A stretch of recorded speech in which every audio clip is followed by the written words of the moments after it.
आज हम लोग सिंधु घाटी सभ्यता के पतन की चर्चा करेंगे। उत्थान एवं पतन प्रकृति का शाश्वत नियम है, अर्थात जिसका उत्थान होता है उसका पतन भी अनिवार्य है। लेकिन एकाएक पतन विवाद का विषय हो जाता है। उन्नत हड़प्पा सभ्यता का बहुत कम समय में पतन हो गया। इसको लेकर विद्वानों के बीच विवाद है कि इसके पतन के मुख्य कारण क्या थे। इस सभ्यता के पतन के लिए अनेक कारण सुझाए गए हैं, जो इस प्रकार हैं। पहला, विदेशी आक्रमण। गार्डन, चाइल्ड, व्हीलर आदि विद्वानों का विचार है कि आर्यों ने इस सभ्यता का विनाश कर दिया। उनका तर्क का आधार साहित्यिक एवं पुरातात्विक साक्ष्य है। ऋग्वेद में इंद्र द्वारा अनेक पूर्वों जैसे हरियु, पी, वैलास, थानक, महावैलास्थ आदि के नष्ट किए जाने का उल्लेख है। इसमें हरियूपी की पहचान विद्वानों ने हड़प्पा के रूप में की है। आर्यों के आक्रमण के पुरातात्विक प्रमाण के लिए उन्होंने मोहनजोदड़ो से प्राप्त 38 नरकंकालों का उल्लेख किया है। कुछ नरकंकाल में अस्त्र के निशान के घाव हैं।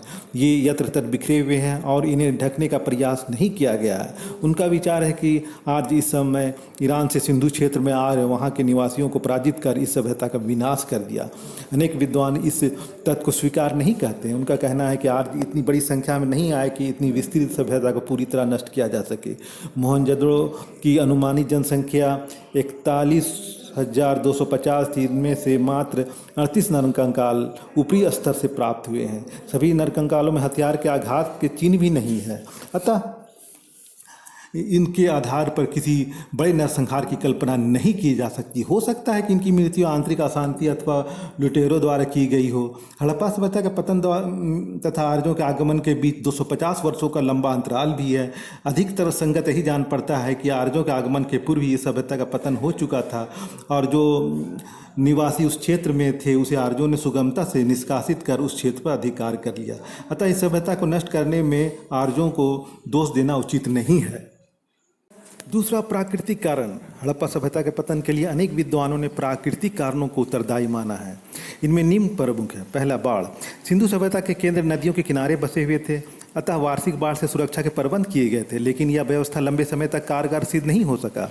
बाद में नगरों का विनाश हुआ और यहाँ के निवासियों को इसका पुनर्निर्माण करना पड़ा। मोहनजोदड़ो, चान्होदाड़ो और लोथल के उत्खननों से बालू के सतह मिले हैं, जो बाढ़ के प्रकोप की पुष्टि करते हैं। बाढ़ के कारण खेती नष्ट हो जाती थी, अर्थव्यवस्था ठप पड़ जाता था, लोगों को अन्य स्थानों पर पलायन करना पड़ता था।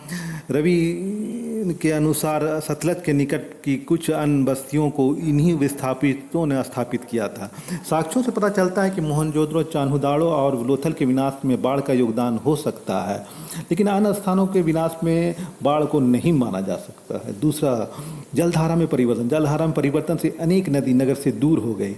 सिंधु नदी के मार्ग बदलने के अनेक साक्ष्य उपलब्ध हैं। हड़प्पा रावी नदी के किनारे अवस्थित था, परंतु आज यह हड़प्पा से 6 मील दूरी पर स्थित हो गया है। नदी के मार्ग परिवर्तन से यातायात, व्यापार और नगर की समृद्धि पर प्रतिकूल प्रभाव पड़ा।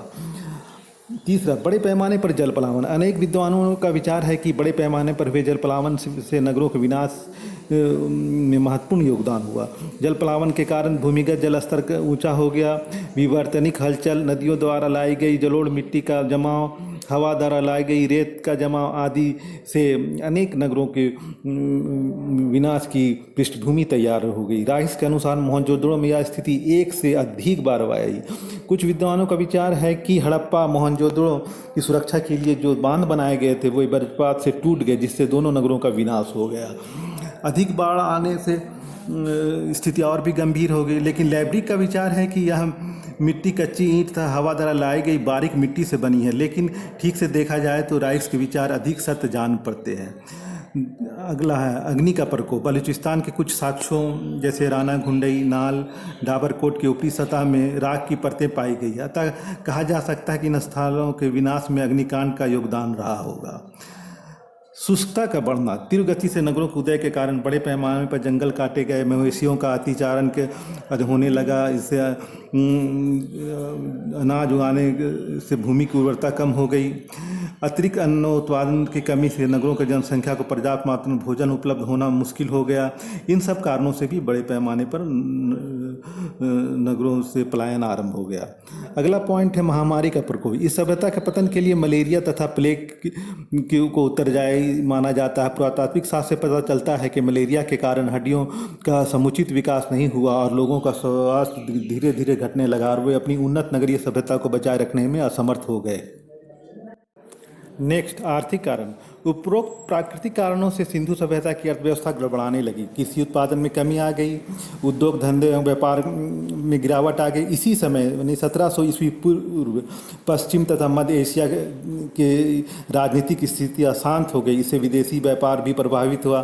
सिंधु सभ्यता का मुख्य आधार व्यापार ही था, अतः व्यापार में कमी आने से हड़प्पा की अर्थव्यवस्था छिन्न भिन्न होने लगी। मानवीय कारण। नगरों की आबादी पूर्ण विकसित काल में पहले की अपेक्षा अधिक बढ़ गई थी। इससे प्राकृतिक एवं आर्थिक साधनों पर दबाव बढ़ने लगा और उसमें कमी होने लगी। अंतिम काल में प्रशासनिक शिथिलता के भी प्रमाण मिलते हैं, क्योंकि इस समय बिना योजना के भवनों का निर्माण हो रहा था। इसमें व्यवहृत ईंट का प्रयोग जो किया गया है वो निम्न कोटि का है। मोहरों के निर्माण में भी गिरावट आ गई। रूढ़िवादिता के भी लक्षण दिखाई पड़ने लगे, जो लिपि, नगर विन्यास, भवनों की बनावट आदि में परिलक्षित होता है। इसमें परिवर्तन के चिन्ह बहुत कम दृष्टिगोचर होते हैं। इस प्रकार इस सभ्यता के पतन के लिए विविध एवं जटिल कारण उत्तरदायी है। मुख्यतः प्राकृतिक, आर्थिक तथा मानवीय कारण ही जिम्मेवार हैं। बाद में आज इस क्षेत्र में आए और उन्होंने इस क्षेत्र के कमज़ोर निवासियों को निष्कासित कर इस क्षेत्र पर अधिकार कर लिया। अगर आप YouTube पे इस वीडियो को देख रहे हैं तो इसे लाइक, सब्सक्राइब, शेयर कीजिए। अगर आप इसे Facebook में देख रहे हैं तो इसे लाइक, फॉलो और शेयर कीजिए। धन्यवाद।